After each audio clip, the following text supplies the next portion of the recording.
Welcome to Human Risk, a podcast dedicated to the understanding of human behaviour as a risk. Here's your host, Christian Hunt. Hello and welcome back to the show. On this episode, I'm exploring how to craft workplaces that truly bring out the best in employees. If we get the best out of people, we mitigate human risk. My guest is someone I discovered on social media and was instantly drawn to her insightful commentary and engaging style, so I'm thrilled to have her on the show. She's Sharon O'Dea, the co-founder of Lithos Partners, a boutique consultancy specialising in digital workplace strategies and internal communications. Sharon helps organisations to use tech to get the best out of humans, and so is perfectly positioned to guide us through the challenges and advantages of things like AI, flexible and remote working, effective internal comms, managing social media, and much, much more. And in our conversation, we dive into her work with organisations to enhance digital employee experiences, tackle the challenges of managing organisational data, and navigating the evolving landscape of remote work. Sharon also shares some fascinating personal anecdotes, including the time she spent in Iraq, and she talks about her love for Amsterdam, the city she now calls home, offering some unique insights into how location can shape both personal and professional lives. Perhaps the best description of this episode comes from Sharon herself. In her week note, a summary of her week that she shares online, you'll hear about that on the show, she described it in very unique terms. So please enjoy, as I know you will, my discussion with Sharon O'Dea on what she beautifully summarises as a hugely enjoyable, meandering chat about digital workplaces, AI, the future of work, and balancing the desire to work out loud with client confidentiality. Sharon, welcome to the Human Risk Podcast. Thanks for having me. I'm really looking forward to having a chat. I'm super excited because you're somebody that I've been aware of through various social media channels, and I just think your perspectives on life are fascinating. What you do is super interesting. And to help us kickstart that conversation, can you just tell my listeners a little bit about yourself? Yeah, sure. So I'm Sharon O'Dea. I'm one of the co-founders of Lithos Partners, and we're a little boutique consultancy that specialise in digital communications, particularly on the internal side. So we do digital employee experience, digital communications, and particularly a lot of digital workplace and intranet type projects. So helping organisations find the mix of tools and processes and governance and strategy and all of that they need to communicate and collaborate effectively with their staff mostly. So my background is in comms, but I've always been a massive nerd. So that's kind of how I ended up in that space, focusing much more on the digital side of comms. As I was looking at your bio, there's one thing that just stood out. Is you spent some time in Iraq. Can you tell us a little bit about that? Yeah, sure. Did you see it on my website? Actually, no, it was how long ago now? Probably 13 years ago now. So I was working at the House of Parliament at the time. And in the web team, I headed up their intranet and their MP apps and so on. And I got seconded briefly by the Foreign Office to help the fledgling Iraqi Parliament set up some of their processes really and tools and platforms for knowledge sharing and collaboration. So it was interesting. Wow. So I guess there was nothing there, right, along the lines of the things you were looking at. So was that starting from scratch, or was there something there already? You know, actually, I can keep this one on my CV for a little bit of spice, but it's a really interesting sort of teachable moment because actually we did quite a bit of work with them ahead of time to try and understand, before that, some of the context and what some of the challenges were. And actually, when we got there, everything fell apart. I mean, it turns out that, at least at the time, obviously this is a long time ago and everything's changed, the different departments within the Parliament were handed out on a sectarian basis. So actually, it quickly emerged that the issues were way bigger than trying to set up workflows. There was a fundamental breakdown of trust, which ultimately came down to the historical schism in Islam, which is way above my pay grade. So I have to say that was not one of my more successful projects in terms of outcomes. The moral of the story is make sure you really understand the context before you hit the ground. Totally, yeah. And speaking of hitting the ground, the other thing that comes across from you very, very clearly is that you live in Amsterdam and you love the city. And I wondered what it was that prompted you to flee the miserable weather in the UK to go to hang out in some beautiful canals. Oh, well, I don't move to Amsterdam. I just like it here. But actually, I'm born and raised in London. I've spent nearly all my life in London. And then back in about 2014, 2015, I spent a year living in Singapore. Got seconded there through work. I was working for a big bank at the time. And then when I got back, I realised that actually maybe I didn't like London as much as I used to. Lots of things that never bothered me about it suddenly started to bother me. And I realized that actually it was maybe because it's so big. Are you in London? Well, I spend half my time in London, half my time in Munich. So I'm currently I'm Wow. doing this in Munich, and I'm transitioning over from London to Munich. And I said probably one of the reasons I'm asking you, Sharon, is I have similar sort of thoughts. Is that I was looking for something a little bit different. Yeah. So I kind of realized, oh, maybe I don't want to live in London forever. Let me just try Amsterdam for 6 months and see how that works out. Got friends here. And I really love it just because it's got everything you want in a world city, but everything's 10, 15 minutes away. So you can just walk back to everything. And it just makes it, I find that I use the city a lot more. So I used to live in the suburbs in London. Now I live right in the middle of town. I live right opposite the Anne Frank house, right in the centre of Amsterdam. And I love it. It's a gorgeous place to live. And actually, it's oddly wholesome. It's got a really villagey vibe to it. Which is strange, really, because if you look at the public perception of the Yeah. city, given the history, it's all drugs, prostitution, naughtiness in the loosest possible sense of the word. So I love the idea that it's actually quite a wholesome place. Yeah, yeah. So, obviously it's got its reputation for sex and drugs. And those things are definitely available, but they're actually pretty easy to avoid as well, because they're all in one bit of town where really only tourists go. Actually, it's a surprisingly outdoorsy city. It's quite sporty. I love the canals just give it a sense of openness. It's people sort of hang out on their doorsteps, and I know all my neighbours in a way that I never did in London. I love it. And that really comes across, you just in the way you post about it. I mean, obviously you've got a beautiful backdrop, right, which helps to Yeah. produce amazing social media posts. But there's just something in the way that you communicate. It's not just that you like the city; you're really passionate about it. And I guess it's because I've moved here and I choose to move here. But I do, yeah, I've got that, I still got a newbie kind of feel for it. I moved here just before the pandemic and it was quite a privilege. Obviously, less so if you work in tourism, but suddenly the city emptied. So, there's lots of debates at the moment around over tourism. I think I said there's 10 visitors per resident last year. It's insane. If you're in the centre of town, it is really busy and there's a lot of people, queuing for whatever's viral on TikTok at the moment. But actually, it emptied out during COVID. Suddenly, there were no tourists anywhere, and it was a little bit 28 days later. But also, it was kind of a privilege to see it without the crowds, and I really got to know it and walked everywhere because of, there was nothing else to do really at the time when everything was closed. Actually, and then the day things opened up relatively early here compared to the UK. And the day they opened the museums, you had to book an appointment, so they kept it empty. I went to the Van Gogh Museum at 8:30 in the morning on the first day the museums opened. And me and my friend were there, and we were the only people there. So I got Wow. to stand in front of the sunflowers painting, which was one of my grandmother's favourites, as it turns out. And it was just me and my mate for 10 minutes, no one else around. Lovely. Imagine going to see the Mona Lisa, which is 10 deep, and just being able to just look at it.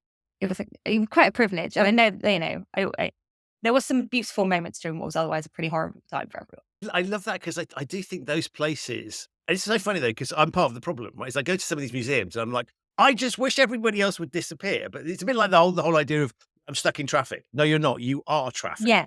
And you reminded me there was a great video that Will Smith put out the other day where he was walking around Zurich at 5 o'clock in the morning. Uh-huh. And it was a similar sort of vibe. It was just this kind of just enjoying. Nobody was hassling him because there was no one around. It was Switzerland anyways. So you probably only get a tourist that will hassle you. But it was this beautiful moment of just being able to appreciate the world around you. Yeah. And so I love that idea of going in and just, it's like being a celebrity, right? It's a private tour of a museum. Yeah, you wouldn't even get that on a corporate, if they'd hired it out. There was absolutely no one there. Actually, oddly, Amsterdam can be really quiet as well. So all the tourists are right in the central bit. And we live just to the west of that, you're down. And actually, it's weirdly quiet. There are tourists during the day and then they all disappear at 6 o'clock. And the hotels are mostly outside of the city centre because there's not much space in the middle. So you walk around in the evening and it's quiet. It's really quiet. Surprisingly so for a capital city. I love it. Or if you go out for a walk at 6 o'clock in the morning, because no one comes in till about 10, quite a late rising city. Yeah, it's beautiful. And yeah, the novelty hasn't worn off at all. I love it. I love that. No, it's beautiful. So I'll put some links to the sorts of posts I'm talking about in the show notes, but there's just something very wholesome. It's a great word, actually. I love that. Very, very wholesome. And I think that points to your ability as a communicator, which plays into the work that you do, because in very few words, you manage to transmit, and pictures, obviously, you manage to transmit something. Is that something you're conscious of, that you sort of, in your personal social media stuff, that you're bringing your work? Is that or I presume there's an overlap between the professional you and the personal you, and therefore that comes naturally? Yeah. So actually, I was talking to a friend about this last night because I'm now off Twitter. It's just got a bit much. But, I've been a quite prolific tweeter in the past. And actually, I always really, I don't know if it was just somewhere that I managed to make it work for me, but I love being able to express something in just a few words. And I've always been a word person. So I was a not very good journalist for a while, and then I ended up in communication. But I do like being able to capture something or have a withering put down in just a couple of sentences. So it's a format that really suits me. But yes, I think like a lot of people, I fell into communication. Everyone does. It's not, no one leaves school and says, "Oh, I'm going to get into internal comps." You don't. It's just a place that you end up in. But actually, yeah, I've always enjoyed writing in all sorts of different forms. Maybe it's just that comes across in what I do as well. So actually, like work-wise, I do very little actual communications now. I do all the things that go around communication. There's the plumbing of communications. Yeah. So my business partner Jonathan and I both come from quite similar backgrounds. So I was head of digital communications at bank, and he was head of digital communications at Coca-Cola. And when we both left our jobs, we joined forces, known each other a really long time. And actually, we tend to do all the plumbing is a good word for it. So we call it kind of platform processes and people that you need to make a success of this stuff. So actually, it's a lot of the stuff we do is around kind of what platforms you need, what teams do you need to build, what capabilities and training might people need to make this work effectively. But that means I do end up, because I do enjoy writing, I end up writing about work because I quite like it. It's just I also do that just to help me work through my own kind of viewpoints and to consolidate my thinking a little bit. So I quite enjoy kind of blogging and stuff. And you do a really nice thing, which is every week you write about what you've been up to, which I thought was lovely. It's really super interesting, but it's such a great idea. But I'm too lazy to do it. And I guess you've probably just explained why, because is it for you more than anybody else? Yeah, and I actually share an edited version in our internal teams for our company as well, which expands on, because obviously I have to, for client confidentiality reasons, I'm relatively cagey about specific. But in our internal week note, I talk about this a bit more. So I started that at the beginning of the year because I know a few people who do the same kind of thing, that week note approach. Honestly, it's a little bit of a millstone trying to come up with something to say every week, because also, and then work-wise, having to get the balance right of what I can say and what I don't want to necessarily give away, because giving out too much detail on clients and their challenges, which obviously they want to keep relatively. Yeah, you're not going to get hired again if you broadcasting those. Yeah, they're very edited highlights. But actually, it's quite nice to be able to reflect on what we've done or what we've learned or some of the challenges that we faced. As always, there's some parameters around that. But yeah, the week note has evolved. So there were some areas of it I'm like, this is really difficult to write this every week. Tried to come up with like a little intro, which I'm like, oh, not again. So, But it struck me in a way, it's quite helpful as a sort of forcing you to do it, right? So you've got a structure there. So it's a bit like any form of creativity. Some form of constraint is necessary to make it happen, and yeah. therefore that timing. I get, and you will have done something, right? Yeah, although you must get this. I do get weeks where you're like, I have no idea what I did this week. I went in about 14 different meetings, and honestly, what did I achieve this week? There are some weeks it's really hard.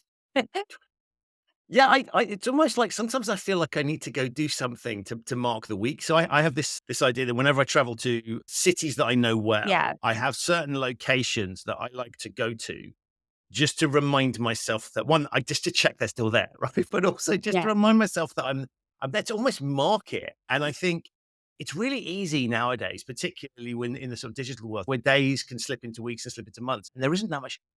Delineation doesn't really happen, and I think that's a really interesting function for me, and I know it plays into some of the bits you look at the future of work. Is one of the challenges of digital work is it all becomes a bit much of the muchness, and hence you can do the same work in different locations. So even that delineation that one might have had in the past, and that's why I try and grab hold of the physical world in some sense, because otherwise it does just meld into. And actually, it was really interesting. I noticed, particularly during COVID, when I couldn't remember anything anymore. So when we used to go to work, I would remember that, we had that meeting and I was in Zurich and we were in that particular room and I was wearing this and you were wearing that color, and all of those things are kind of mental hooks that we use to help us recall what we talked about, what we did.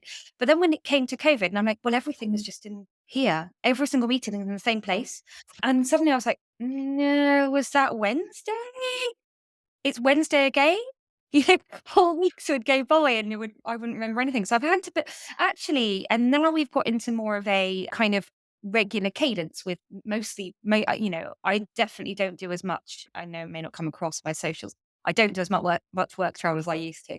I still do quite a lot of travel, but actually that we are having to kind of build new habits to make up for challenges like that. So, we are having to be much more intentional about writing stuff down because the environments don't necessarily force it the way that we might have done in the way that we worked previously. And the same way with, sharing more intentionally with others because you're missing some of that ambient awareness that we used to get. When you worked in the office, you just overhear stuff and then go, oh, I can help with that. But now we don't do that because everything is done in individual one-on-one calls in separate places. And that's interesting as well, because I was thinking about like AI note takers that Yeah. people increasingly have. And so I love the idea that I've effectively got an intern who's sitting in my meetings who's going to take notes and work out what the hell just happened. I Yeah. love that concept. But it suddenly occurred to me that if it's all available to me, then it's a little bit like when I was at school, like school, you used to have to learn dates and things. Yeah. Sort of useless. Yeah. I mean, yeah. I Dates, used to know orders of everyone's the. phone number. Right. Yeah. And so feels like wasted capacity now. And I do worry that if you take all these things away, then actually my own ability to recall stuff is dangerous. And I'm less worried That about is the machine. age-old, and I say age-old, literally Socrates actually bemoaned the spread of literacy because he felt that people would no longer commit entire plays to memory, which was a thing that people used to do in ancient Greek times. Actually, this has always happened. We've got new ways of recording information and finding information. So I no longer remember anything, but I know where I can look it up. Actually, we sort of commit things to exo memory in that kind of way. Interesting you're talking about note taking, because then I can loop it back to the whole risk angle. I was talking to someone about this yesterday. This is a nightmare waiting to happen, and we haven't fully scratched the surface on so many of the challenges that come with it. It used to be, do you remember when people used to say, never put anything in an email that you wouldn't want to see turn up Yes. in a newspaper? And if you ever had any sort of HR challenge, HR would only talk to you on the phone. Or you do not commit any of that because it becomes legally discoverable. AI note taking is a challenge. So most people don't realize this, but anyone who was in the meeting, even if they've left, gets a copy of the notes. As soon as someone disappears from the room, you start talking about them, they know about it. And we're already starting to hear some instances of people, the boss leaves the room, everyone bitches about them. Oh. And it's not even like they can go find out. You're right. It's delivered to them. And then, Mark left the room and everyone said, thank Christ for that. And it's like, or that was a terrible idea, or maybe some slightly ruder words about someone. But there's all sorts of these challenges that actually it's good that we're starting to play around with some of these tools and learning where they can make us more personally productive and more productive as teams, but we also need to recognize some of the potential new challenges that come with it. So it used to be, working in this sort of collaboration space in a bank, there will be lots of things that would be deliberately turned off because there are things you just do not want recorded. That actually a lot of things have to happen off the record, whether, formally or informally. And I think we're going to go through a little bit of a phase where we start to play around with these, understand some of the challenges, probably overcorrect by turning a lot of them off again, and then go back to how we can start to use these more productively. So Copilot, I think, is brilliant, but also creates entirely new challenges that we haven't fully explored. Another one that I think is interesting is as organizations, we are really bad at throwing things away. So the way that generative AI works is it will, mine your corpus of information.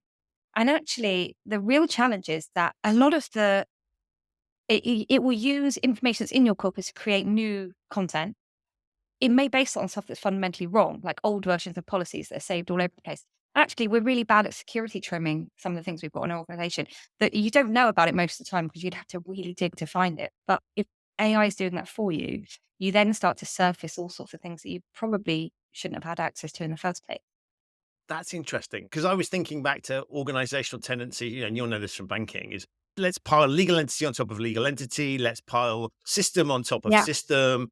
And so it sort of might look clean at the highest, and I stress might look clean at the highest level, start to dig beneath it. And almost whichever bit of the organization you'll recognize there's some architecture there that they no longer. So I get data's no different. And I think that's a very interesting way of looking at it. And so I think particularly if your organization is data-based and banking is all about data, there is this tendency to sort of go, well, we need to keep it. We never, that might be useful one day, might need all that kind of stuff. So I think that's really And interesting. actually, as people, we're really bad at knowledge management is always a fundamental challenge.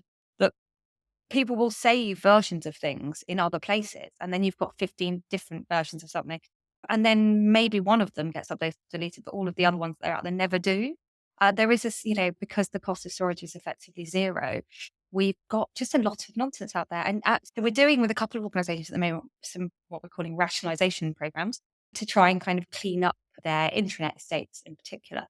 And we're finding exactly that. It's like you definitely don't need 5 terabytes of stuff on the Millennium Bug at this stage in 2024. Well, no, it's interesting. I mean, there are some lessons to be learned from Yeah. that, right? So part of me says having there's a reason we have museums, right? So we can learn from the past, Yeah. all those sorts of things, and never forget it. So I sort of look at it and go, that might be a really good example where actually corporate memory may not stretch that far back, and there may be some useful things, but trying to identify which things are useful and which are not could lead one to just, well, we've got to keep everything, which Yeah. I think is standard mentality. So I love that idea. So you really don't, it's not even spring cleaning, right? Is it? It's sort of decade-long cleaning of stuff. And Well, yeah. So actually, what we do lots of internet digital workplace programs, and what typically happens is an organization will bring in a new platform, and then we'll always recommend you should do new content because any platform is only as good as the content on it. Search works absolutely perfectly if you've got one page. The more stuff you've got there, the harder it is to find the things that you actually need. So if you've got a fully new experience and new content that's newly constructed with new information architecture, then actually you have a really useful platform. But what actually ends up happening more often than not is they'll go, oh, we'll just migrate everything from the old one. So you've got a brand new platform with or potentially a decade or more's worth of content that no one has ever tidied up. You might tidy up the top 2 layers, but then there's all this other, an organization I worked with a couple of years ago, well, 5 years ago now. It's fine, they've gone bust now, but they had 17 years worth of content on their intranet. And I'm like, how can anyone find what they actually need? So actually, intranet should by nature be actually pretty thin. You should really think, what do people need to do their jobs? And that's usually, understanding the tasks they need to do. How do I get stuff done? How do I find things? Who does what? How do I navigate around the organization? So, structurally, what makes up our organization? How does it work? What are the products and services that we sell? That's really useful to know. And the basics of how do I get paid or eat? And actually, beyond that, you probably don't need the rest of it, or it's not adding a huge amount of value. So we always there's always a spectrum between burn it all down and start again or migrate everything over. And actually, I always advocate the burn it all down and start again approach as far as possible. It almost never happens. Actually, what you end up doing is at least some level of migration. I think the challenge comes about when organizations go, just lift and shift and not be fine. Because actually, what could possibly go wrong, right? yeah, and then when you start to layer in generative AI, particularly into that, or applying large language models to that corpus of old, often genuinely misleading information, you start to just create new problems because you've got old, out of date content that is then regenerated into new but incorrect content. So and that is bespoke to you and your needs, but fundamentally unhelpful and misleading. So there's a whole bunch of challenges we need to unpack. And there is this tendency at the moment, well, lots of agencies, especially, the consultancies, the big four, but a lot of others as well. They're like, well, we'll AI it for you. And it's like, you know what you actually need to do is a boring, unsexy work of governance, which no one likes to talk about, but is really important and becomes even more so. Actually, you just need to do some tidying up. This stuff's got huge value, but you need to really make sure that you've minimized your risk by tidying up your house first, in order to make a success of it. And that's a great analogy, actually, because if you think about moving house, right, that's the time when you chuck stuff out Yeah. in a way that you wouldn't do otherwise. Well, actually, it was in my last house for 12 years. And then when we moved out of it, it's like, I moved house with this last time and put it in the loft. Still in the same box, right? Yeah. And I'm like, it's still there. But there's something about data. And I think it's interesting you make the comment about particularly in regulated environments, I think, where there's this, we've got to keep everything. Yeah. Because of insert some excuse here that actually nobody can quite explain, but we'll just keep, because we would do it. Or lawyers sometimes love that. We need to keep everything's discoverable. We should keep hold of things. And so I can sort of see how this sounds. It's kind of like you never know when we might need it. Yeah. In the same way that, I've still got charging cables for phones I threw away 10 years ago. Might need it. Right. Yeah. But I can guarantee if you throw that box away, Yeah. which, because I've done this, what's the one thing you need? It's in that box. And actually, the silly thing is you don't know that it was in that box, Yeah. but you make a presumption it must have been in that box. Mhm. But yeah, I think that's a good. But I love this idea of thinking in those terms, because actually there's a tendency to sort of go, more data is better, right? The Yeah. more data we have, the more intelligent we are. But what you're pointing towards there is actually with something that can handle huge volumes, that's not necessarily true. I mean, this it's all getting smarter all the time, but that's the challenge you have in enterprise environments in particular is that there aren't enough points of differentiation between a lot of your content. So people complain, for instance, that enterprise search, they always have done, I can't find anything. The reason for that is it's really hard to index in enterprise search because you've got content that's formatted the same way, talking about the same subject, written by the same people. Actually, there's very little to index that, to determine one piece of content from another and to make any sort of useful ranking of that for search purposes. And, people, that's why everyone has spent the last 20 years complaining about enterprise search. And AI just does that on steroids. So we need to actually, I think the challenge there is, I think, oddly, we need a bit more librarianship. Actually, we're really fundamentally bad at this themselves. I did a project for the UK government years ago now, but actually, how can we improve knowledge management, knowledge sharing across government department? And it was fundamentally, it's really hard to incentivize people to tag stuff properly because you go, oh, I should do that, but I'm in a hurry, so you don't. And actually, we've got, people don't, but this is where it starts to become a little bit of a challenge for any kind of enterprise environment.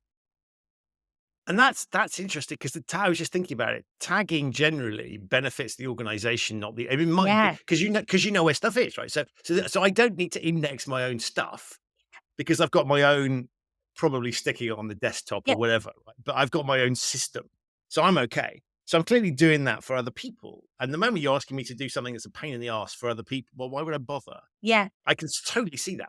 And actually, thinking about it, we have the same kind of misaligned incentives when it comes to collaboration as well. So actually, one of the arguments towards getting people back to the office is being able to do that kind of knowledge transfer from more senior, more experienced people down to more junior ones. And actually, that is possible in a digital environment, but it requires people who are more senior to more intentionally communicate what they're doing, to share what they're doing. And fundamentally, I'm really bad at this. I was talking to one of my team about it yesterday. She was like, I noticed you just, with us meeting, you just pick up yourself rather than just, explain what's needed. And I'm like, yeah, you're right. It's just quicker sometimes to just get on with it. Actually, having to be much more intentional around kind of putting stuff on Teams and saying, this is what I've done. This is what it is. This is how I did it. Can someone pick this up? Actually, all of that that takes time, and I'm not necessarily incentivized to do it, particularly if I'm in a hurry. So it's exactly the same thing. Actually, doing that intentional knowledge transfer and working out loud is an additional burden of work, and it's quite hard to commit people to do that. Which is why it's often easier for managers to say, "Should we just get people back in the office?" It's efficient for me. You're obviously looking at changing working environments, and I wondered.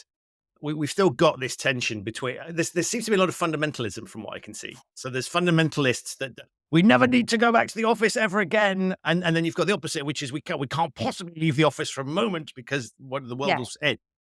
I'm assuming you're somewhere between those two in terms of how you look at it. Yeah, I mean, I think both have their place, and I'm conscious that when you are working entirely remotely, often you can feel quite optimized, and there are but it's about creating value in both of those things. So there's no point going to the office and just getting on more Teams calls. I used to schlep into the Yeah, city totally, every totally. morning at 7 o'clock in the morning to get on the phone to Singapore.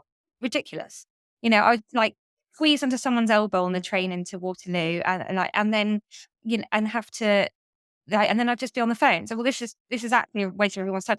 So And that presupposes that the call has value in the first place, right? yes, Many of the exactly. many of the Why I calls need to one's think dragged about it. into have are pointless. Yeah, that's it. Meeting culture, a lot of those are. I was talking to someone about it actually. So it's going slightly off topic. No, go for it. We've talked quite a lot about paperless meetings, but actually, what we really need to do is more meetingless papers. Share the thing, write it down, collaborate on the artifact. You don't have to have a meeting about it and then do it. Just do it together. So Jonathan, my business partner, and I do quite a lot of we'll just co-create on stuff, and there'll be 4 or 5 of us on there, and actually just knock through it quite quickly. But that is a different type of behavior. Then we're going to have a meeting about it, and then we're going to go and create something, and we're going to share it around all of us, and then we'll pass it on again. Anyway, so going back to the office home, and you've got to recognize that what is it, 80% of people worldwide are in frontline roles. So they don't necessarily have a choice about where they're working. They're in a hospital or a school or a oil rig or whatever shop. Um, Actually, the office definitely has value, but you've got to make it a value proposition that is worthwhile getting on the train for, because that's a pain in the arse, right? So we need moments of connection. Actually, I heard a really good description the other day that there are some people, they describe them as office magnets. Oh, he's in. I'd like to catch up with him. Actually, Ah. yeah. Or, that might be because they're seniority or you just like them. They're a person who improves your day by hanging out with them and having a chat. Maybe they're not normally in the UK and you want to, they're like, oh, Brian's in town for a week. I will really make an effort to catch up with him while he's here. So actually, how can we use technology to facilitate those moments of connection, whether that's, desk booking so that I can sit near the people who are important to me and we can make eye contact? Because actually, one of the challenges is Gallup have, there's 12 questions that they use to measure employee engagement. And they, do you feel you have the tools to do your job effectively? Do you understand the context of your work? One of the questions is, do you have a best friend at work? And Oh. what we find is actually that we go to work. A lot of our social life is around work. There's people we like at work. You may leave and never speak to them again, but actually, there's people you might go for a pint with after work. And actually, in a digital first world of work, you're much less likely to have a best friend at work because you're never spending any time with them. And what actually implication of that is the friction involved in moving jobs is considerably reduced. So if I get a new job, I might have to learn in the past. I'd have had to, learn a new commute. I wouldn't see my friends from work anymore.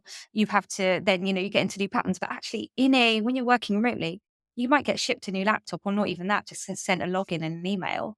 And then that's it, so you don't have those connections with people. So actually part of making work sticky and in retaining your best talent is about ensuring that people feel that sense of connection. That I value other people. I like the people I work with. I learn from them. I feel we're collaborating effectively. And that isn't just about having the right tools to do it, but actually ensuring that we've got the right processes and practices that we are working together, even if we're physically separate. And organizations have not been brilliant at that in the past. What happened, oddly, the whole kind of shift to remote that happened during COVID was that most organizations had the right tools, but weren't really using them very much. Most had Teams, but, they don't really use it for anything much, really, and not in a sustained kind of way. Then COVID happened, everyone went, oh, we'll use Teams. And they've got really bad practices for information management. And, every meeting then just became another call rather than trying to work in more efficient and effective ways. And actually what we're doing now is trying to unpick some of that because it's all been too much. It's all overwhelming. And as we talked about right at the beginning of this conversation, can't remember anything anymore because it's just a whole load of video calls. So actually we're having to, a lot of the work we're doing at the moment actually is going back, and in the past we would look at organizations, do a discovery and then recommend some new tools. We almost never recommend new tools now. We go, you've got the ones ready, you're just using them really badly. So you want to set up new ways of working that actually use tools you already have appropriately and more effectively so that you are supporting that relationship building, the connection, that building of weak ties between people in the organization. So I'm blathering a little bit, but No, I love this. This is really interesting. it's fascinating to see how organizations are now having to rethink the accidental thinking they did 5 years ago. And I love the idea if you had the tools. So it was literally almost all the gear, no idea. Like the Yeah. classic sort of skiing or whatever sport, normally a sporting related Yeah. thing, more like expensive equipment that is way beyond their capabilities. But that's interesting from a picking up bad habits thing, because it's almost the equivalent of I can teach myself how to do this, right? And so I'll work it out. Yeah. And so that's not necessarily. And it is fascinating that organizations, sure, you had to respond quickly. And I think that's really interesting of unpicking bad habits and trying to which is the classic case. Yeah, we all do that. Human condition. Right? Anytime Yeah.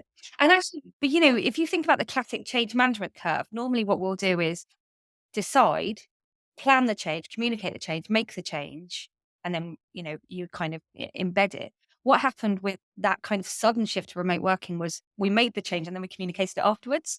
And it kind of meant, and we had to, that was every organization was like, right, going to keep going. And people coped really admirably. And not for the most part, things didn't entirely fall apart. But there is that sense of like, if we've shifted now, that shift has happened, it's not unhappening. So how do we make this make sense without turning to that like like you say, the fundamentalism of saying, well, this isn't working, let's all get everyone back to the office. Because, I think it was Dell recently, they were like, if you don't come back to the office, you won't be eligible for promotion. People went, right. um, Something like 70% of people went, yeah. And maybe that's a recognition, promotion is just not that. I love that. You have totally misunderstood the power of your incentives, Yeah. right? And you're putting that to without realizing it, you're putting that to the test, and the audience is going, "We don't care." I love that. Yeah. And like 70% of people went, fine. Just, and maybe that says something about promotion just isn't, or maybe we go, I don't care enough about getting promoted to give up 6 hours of my week to commute, maybe. Or that people are just perfectly happy. And then if I really hate it, I'll get another job somewhere else. Actually, it's sort of, they didn't take the time to understand what people's real incentives were and actually, if you want people to come back in, like we talked about a moment ago, it's got to be worth it for people. There's got to be something there that they couldn't get at home. Right, which possibly is things like the status, right? Offices and Yeah. whatever else, right? So if you're not somebody who's interested in coming to the office, you don't care about that anyway, right? So all of the trappings that go with working on the executive floor, whatever it happens to be, Yeah. right, is those trappings don't matter to you. So it's almost like by default, if you're not somebody that wants to come back in, the money would help, but the rest of it's unlikely to be as effective. You're much more powerful as a senior person in a physical environment than you are in a digital one. Yeah. And interestingly, I think that people who thrived in that environment may over-index on their own experiences. So they were like, well, it worked for me. It's like, yeah, but it didn't necessarily work for other people, which is why they're not taking you up on the offer. I think there is going to be a little bit of attrition where you get, if going into the office and brown nosing is what gets you ahead, there will be a certain type of person who does it for those reasons. And I had a sort of head of department a few years ago, and it occurred to me that a lot of senior managers have not, they haven't learned object permanence. So like toddlers and dolphins, as soon as someone's not in their eye shot, they forget you exist. And so I think there is this kind of like, I've certainly seen it in lots of corporate environments. There'll be like, one senior person in their office and then a few people who will sit near them. Because they know that then if there's a juicy project that comes up, someone will come out and have a chat with them. But then the flip side of that is, I remember where I worked a good few years ago now, particularly busy periods, because, they had, I think it was 7 desks from 10 people or something, on the assumption that people would be traveling or whatever, or doing a day at home.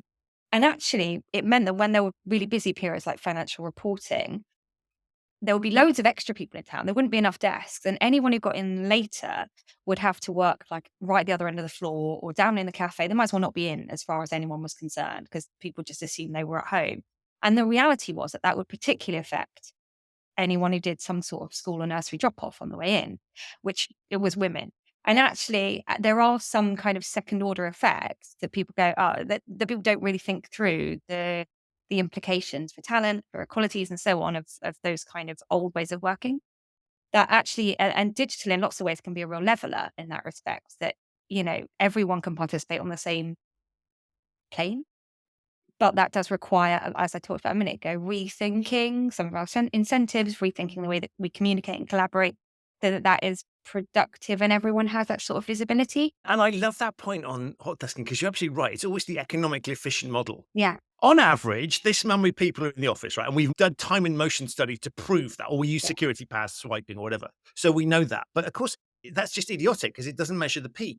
Yeah. And the peak is always going to exist. And so actually your average, it's the classic thing. The average may actually not be meaningful at all. It may be nothing, maybe one or the other. Yeah. And so on a Friday, there'd be no one in. And it's like, well, on average, right, we have 40% occupancy. And like, yeah.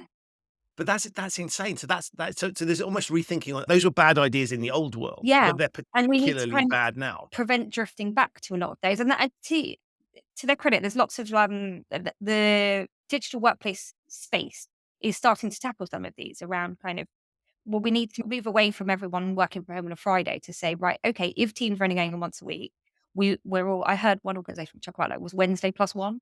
We all come in on a Wednesday and then go in on another day. Again, depending on what you do. But actually, ensuring that if you're going to come in, we use that time to connect with one another rather than just chat on calls or work on documents all day.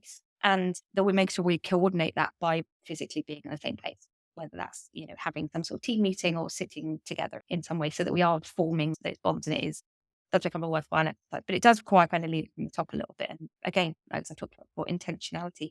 And of course, yeah, to your point, if you've got to the top of an organization, chances are you're used to the old way of doing things. Yeah, exactly so. And I'm intrigued by when we look at comms, Mm. there's so many sort of trends now that I would sort of see. So if we look at authenticity, behind the scenes, Yeah. those sorts of things that social media has encouraged, I'm fascinated by it.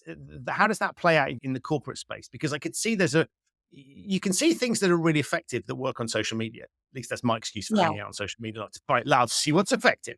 But some of that obviously ports well to a work environment, but some of it clearly won't because it's not appropriate or Yeah. whatever. How are you seeing that? Because I could imagine that it'd be very possible to run a bit too fast in that front and do things that might seem like might seem cool, but actually could be detrimental.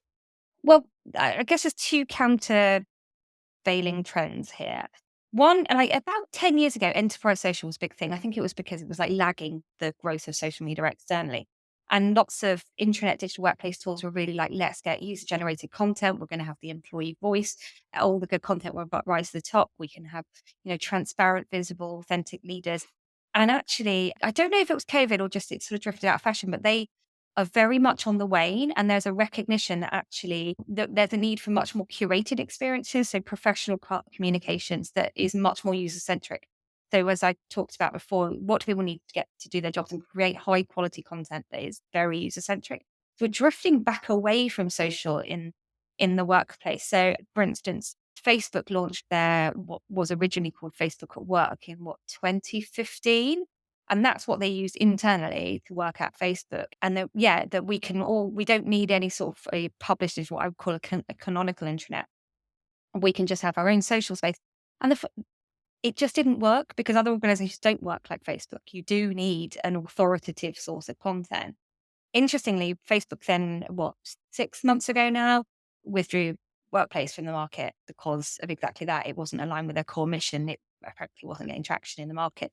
That actually we're moving a lot away from that kind of social space. It still exists in products like Microsoft 365. And there's definitely a place for it, but it's probably it makes up a kind of thinner layer of the overall kind of content and digital workplace experience. It's great to be able to, get a sense of what people are up to and to get that insight from people and actually about relationship building in communities and so on. But actually we're drifting a little bit away from social at work to much more kind of user-centric experiences and high quality digital experience, which actually touched on another point, which is a lot of this stuff has historically been really, really bad. And that's that organizations will always prioritize something customer facing over things that are internal. And that means that these projects will often go 3 or 4 rounds of asking for money until something falls over and they'll go, better do something about that. And actually in that intervening time, our expectations for our digital experiences are increasing all the time because they are driven by all the things we use outside of work.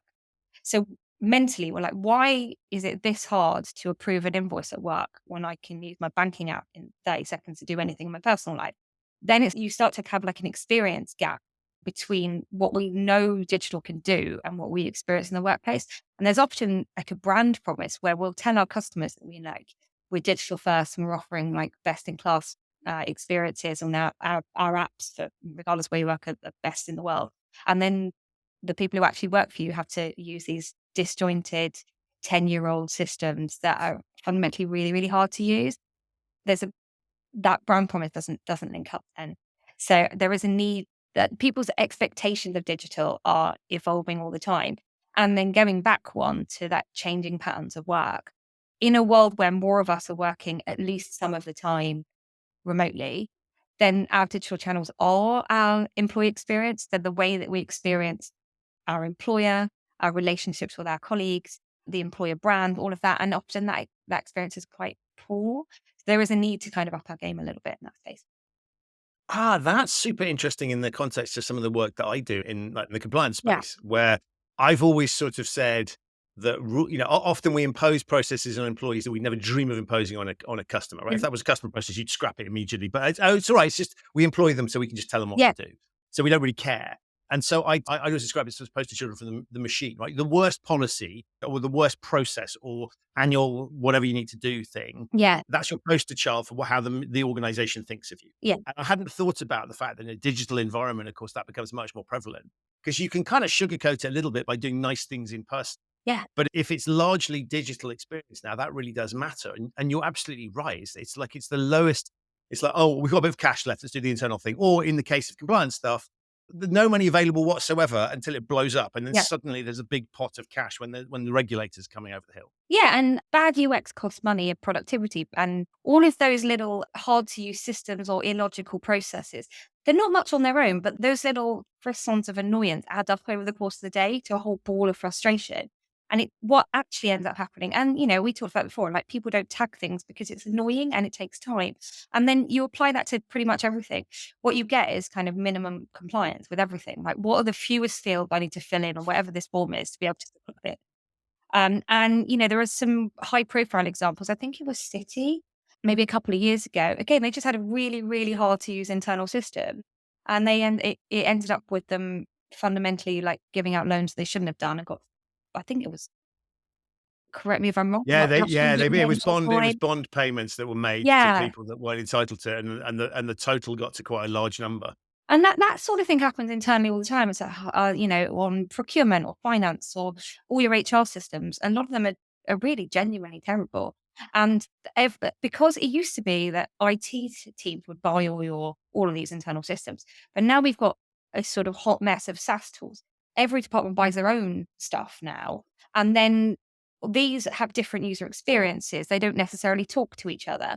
And no one owns that as an overall picture. But as an employee, you then have to switch between all of these different things. And then you've probably got your intranet, which has the policy, which explains how you do the expense, which you do in another bit. And it's messy.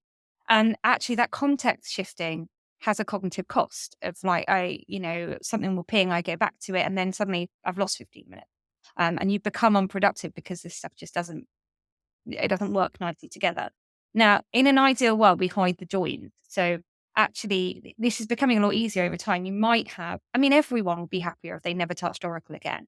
What you should be doing is actually surfacing those transactions in something that makes more sense, hiding the join.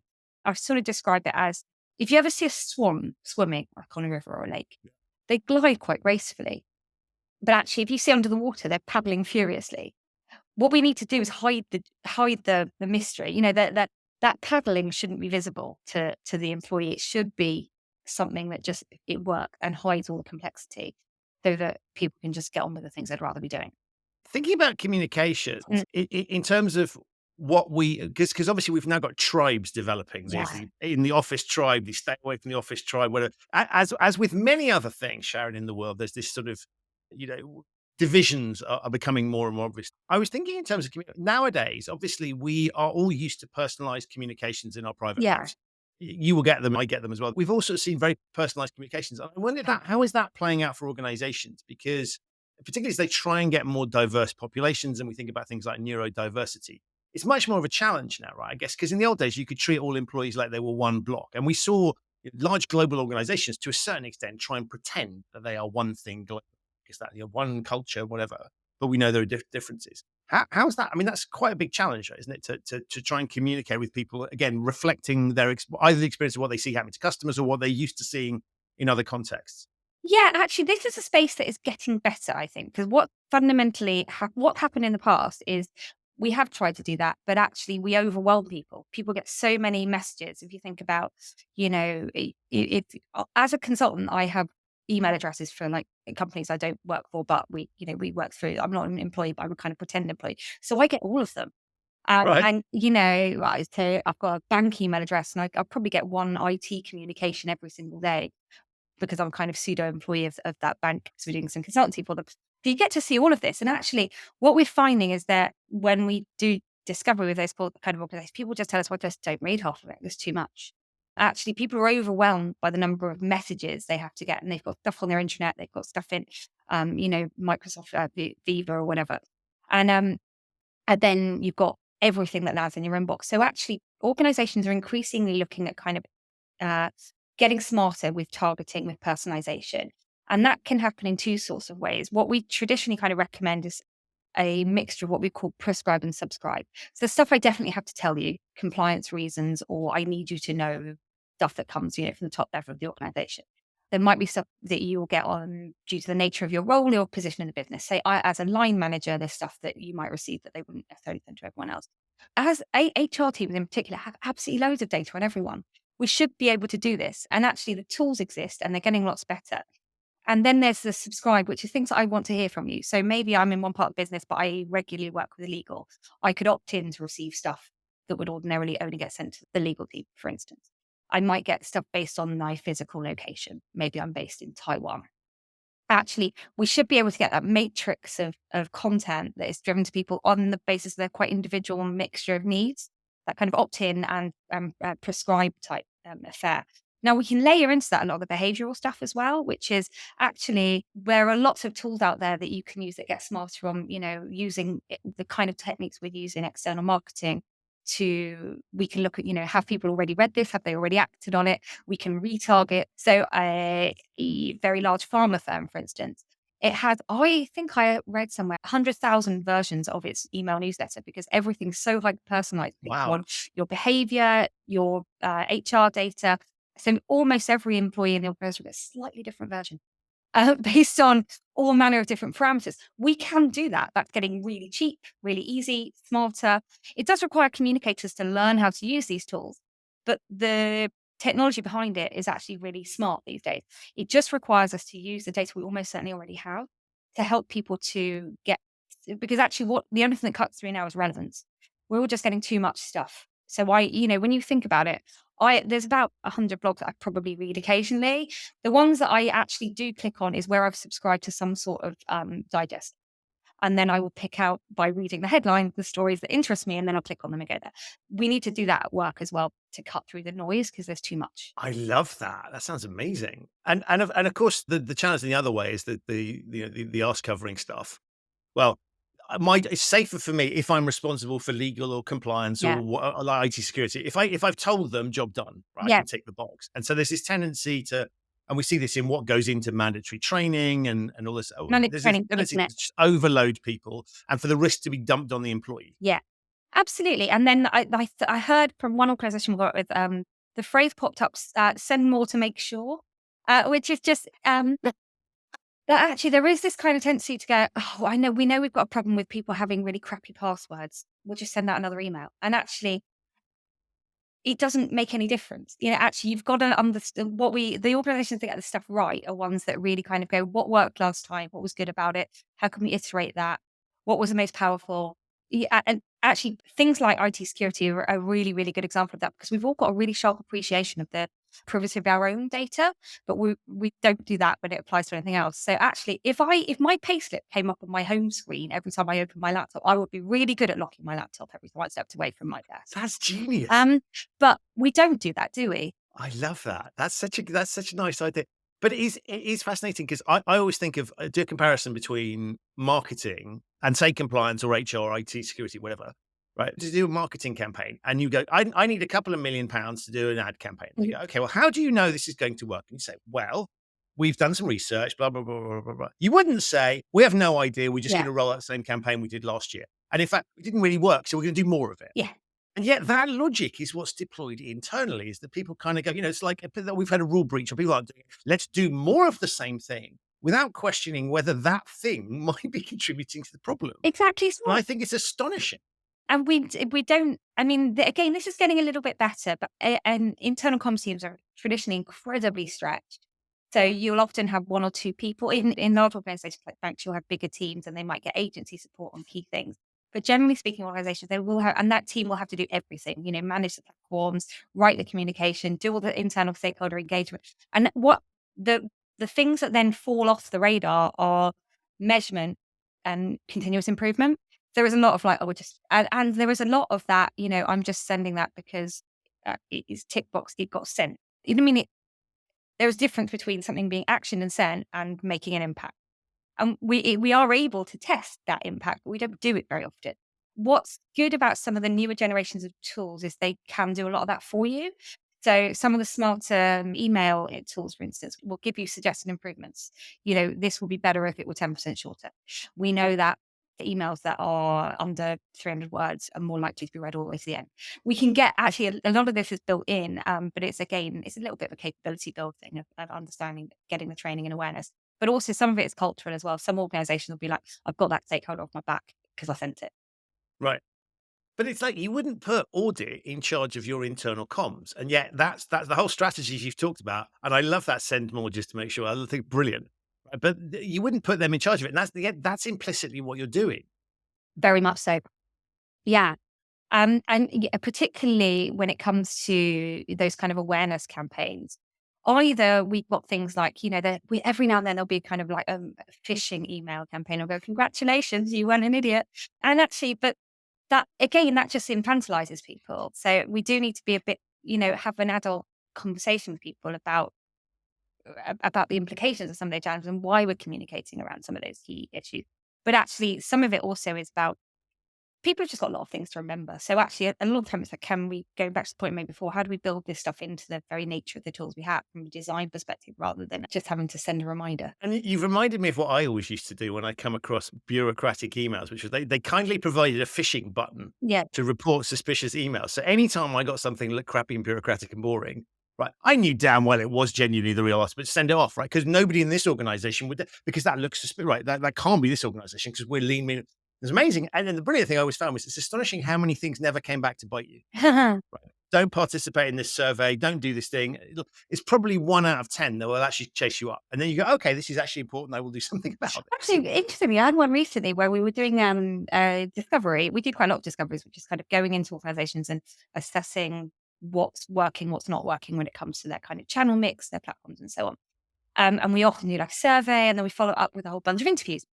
And it happened 3 times that we used Calendly to get availability. And 3 different people went, oh, I just thought it was spam, so I ignored it. And I'm like, this organization is getting their policy. Somehow the message just got through. I've never had that happen before. That's a great test. Yeah. And we have, interviews that we'd set up and they didn't turn up. Like, sorry, I thought it was spam. Yeah, well, it's obviously a scam, right? Nobody would be, we would never have a system that was that efficient, right? It's obviously, it can't have been the genuine thing. But I was just thinking about your comment about having lots of different email addresses from different organizations, where what's really interesting about it, you will have visibility on the noise, the general crap, right? Because the level, particularly if you're not doing anything active with that client at that time, that's a really interesting insight because that never gets measured because it gets lost in the thing. We don't look at the cognitive load on people. And so I would have thought that actually there's an interesting idea there of setting up just dummy email addresses so that you could actually monitor the general cognitive load on people. It's almost the fixed cost of existing as an employee. We do that as part of discovery sometimes, just kind of inbox sampling, which is we'll say, pick a particular employee and just see all the things they get, because I'll often get them from lots of different sources and then go, they are repeating the same things, there's a lot of them. And then you'll often get the message from the employer, which is like, I didn't read 80% of those because what's the point? Interestingly, going back to the point, I've got that many email addresses. This leads to another kind of interesting angle, which is the changing nature of how we work. That there is this assumption that every person is one employee who works for one organization, but lots of us don't. Lots of people will have 2 possibly entirely different jobs. Lots of us are consultants of some sort who work for multiple organizations at the same time, or we're on short contracts. And actually, the processes around how we both the process of work and how we collaborate, but also the communications around that hasn't really caught up with that. So, you talked about compliance training. Every quarter, I go in and do, and I often have to do it 3 different times in 3 different companies. And I'm like, yeah, there's, it's a different anti-money laundering video this time. And actually, if you're on a 3-month contract, do we need to rethink some of those kind of like tick box compliance, or so that it actually does become, it's about behaviors and practices rather than tick box compliance? That's quite interesting, actually, isn't it? Because it costs the bill payer money. Yeah. If you're sitting through pointless crap time and time again, that's arguably duplicative. You almost want a sort of external accreditation that goes, because you're not, like, if you're working for a bank, you are not handling cash. Yeah. You are unlikely to be at the forefront of money laundering activities given what you are doing as a consultant. Yeah. So it's sort of, you're about as far away from the risk as it's possible to be. Yeah. And yet actually, so some form of accreditation would save them a ton of money, right? I Because think you report it across organizations. I mean, yeah, it's one of those things that there'll be someone in an office somewhere goes, it's just, yeah, everyone who has an email address has to do this. And there's no other way of measuring it. But it does mean, yeah, I have to do all this sort of stuff all the time. And I'm sure there's many of us in a similar position. Pro tip, you can see the transcript. If you click the button, it's easier to get the answer. So you don't have to sit through a 3-minute video of different anti-money laundering. Because I thought you were going to say, right, well, if you're having to do several of them at once, because typically they'll come at a similar sort of cycle. Again, Yeah. cycles for the convenience of the organization. Yeah, and then I to it when I get the final reminder that says if you do not, you get reported somewhere. And I'm like, all right. Right. Okay. Now I'll do it. Right. But I thought you were going to say, right, you just, because I thought thinking about this. Well, if you're having to do money laundering for 2 different organizations at the same time, no, if you're having to train yourself how not to launder money, Yeah. right? I Is could it just 2 screens? laundering money now if I had to. Right. I've learned about it. That always gets me. Is the training is always focused on this is how you launder money, and you're like, I don't want to do that. Yeah, I mean, I wasn't intending to get involved in But thanks for giving me a useful skill set. But I thought you were going to, because you could do, I was just thinking, right, you could do 2 for 2. If you've got to do several of them, do 2 of them once. I have them running at the same time because they're unlikely to come up with different answers, right? Yeah, and you know what it's like. You leave the video playing and then you go, oh, yeah. Right. Sharon, it's been an absolute pleasure. I knew we were going to have fascinating conversations. So many takeaways. Thank you so much. Thank you for all the amazing things you do on social media. I'm sure even with your retirement from Twitter / all the other socials, you'll continue to do amazing things in those. So thank you so much for that. Thank you for being an amazing guest on the show. Before I let you go, tell people how they can get hold of you if they want to engage you with some of these interesting things. Yes, so probably the easiest way is to be you can find me on the internet. I'm the only Sharon O'Dea, but Sharon ODEA.com is probably the collection of all of my different socials and stuff, and you can get hold of me by it. Amazing. Thank you so much. Thank you. Thanks for having me. I really enjoyed chatting. So that's it for this episode of the show. My enormous thanks to you for listening and to Sharon for appearing. To find out more about Sharon, her work with Lithos Partners, her social media accounts, some of the posts that we talked about, including her week notes and the one specifically relating to this show, have a look in the show notes. There are links to all of those there. If this is your first time listening to the Human Risk Podcast, welcome. You can subscribe wherever you get your quality audio content. It's available on all of the major podcasting platforms. If you liked this episode, then please do consider leaving a review. It really does help others to discover the show. And for you to find more episodes of the show that you might have missed, you can visit the show's website, which is humanriskpodcast.com. I'll be back very soon with another episode, but in the meantime, stay safe. If you've never been to Amsterdam, take a tip from Sharon and add it to your bucket list. And thank you so much for listening.